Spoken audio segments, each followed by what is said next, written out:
This lesson covers the procedures for effective preventive and corrective maintenance of heat pumps, focusing on an evidence-led process. This instruction is structured into 5 sections. It begins with the framework for preventive maintenance and concludes with repair and documentation procedures. This section details the planning of maintenance intervals and the use of key performance indicators. This allows a transition from ad hoc tasks to an evidence-led process. An evidence-led maintenance regime is based on regular system observation and reaction to performance drift as indicated by KPIs. This approach enables corrective action before faults occur, thereby sustaining efficiency and extending service life. Maintenance intervals are planned with specific objectives. Seasonal checks prepare the system for the upcoming mode of operation. Quarterly visits focus on tracking operational health, while comprehensive annual maintenance validates long-term system integrity and performance. This table provides indicative bands for key performance indicators. A green status signifies a pass. An amber status indicates performance drift that triggers scheduled checks. A red status requires immediate corrective action. Routine cleaning is a fundamental component of preventative maintenance. Contamination impedes heat transfer and restricts flow, which increases the load on system components. A structured cleaning regime is therefore required to sustain efficiency and operational lifespan. Before any work begins, the heat pump must be fully and safely electrically isolated using a lockout-tagout procedure. This is a mandatory step to prevent any possibility of an accidental startup. The outdoor coil cleaning process follows a specific sequence to prevent damage. First, large debris is removed and fins are straightened. The coil is then washed with low-pressure water directed from the inside outwards. High-pressure washers are prohibited.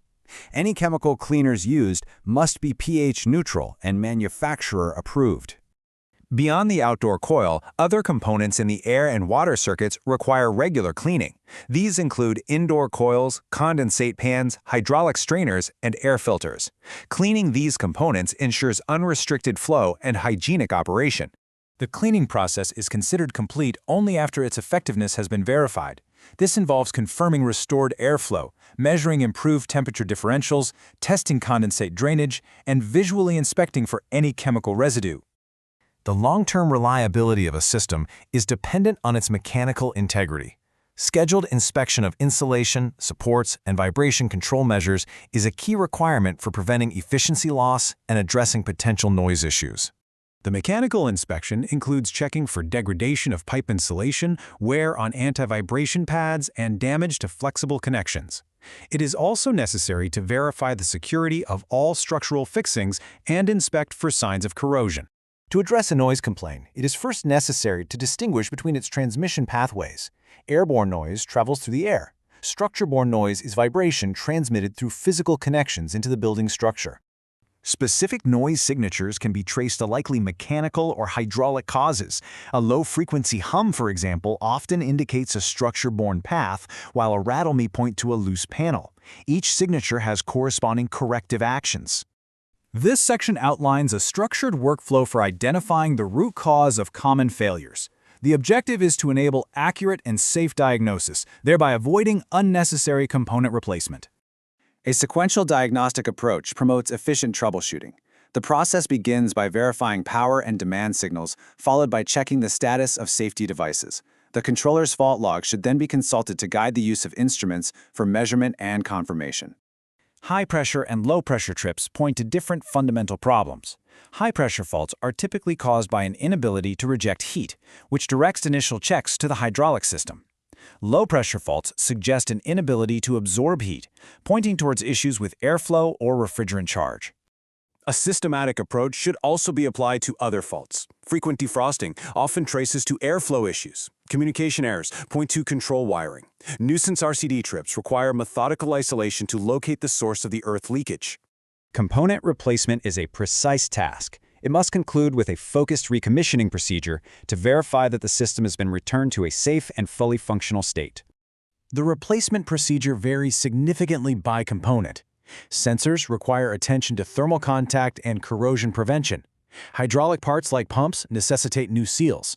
Refrigerant circuit components, such as compressors, involve a complex, regulated process, including recovery, pressure testing, and evacuation. After any component has been replaced, A testing and verification procedure is mandatory.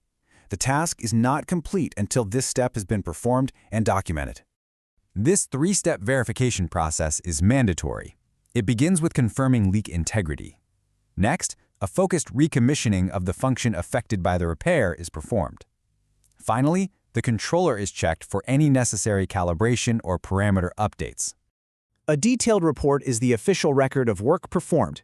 It must include the scope of work, KPI data showing the issue is resolved, a list of all parts used, IDs of calibrated instruments, and a record of any controller parameter changes. In summary, the maintenance process is a continuous cycle. It begins with evidence-led observation, proceeds through methodical repair, and concludes with verification and documentation. This complete loop supports long-term system reliability and efficiency.